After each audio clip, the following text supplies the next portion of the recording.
Cricket world cup खेलने team Bharat जाएगी या नहीं, नजम सेठी का वजाहती बयान आ गया।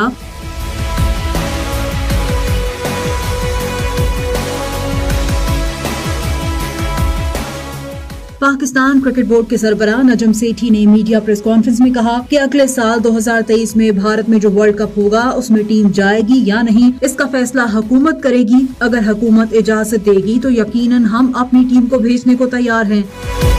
पीसीबी चेयरमैन ने कहा कि ऐसी सूरत हाल भारतीय टीम को भी दरपेश है, क्योंकि उनके अक्सर फैसले हुकूमत ही करती है, वो खुद से कोई भी फैसला नहीं करते। नजम सेठी ने ये भी कहा कि पाकिस्तान टीम में दोबारा बेहतरी लानी है, इस हवाले से कमेटी बनाई गई है। हमारा मकसद किसी खिलाड़ी को बाहर निकालना नहीं था।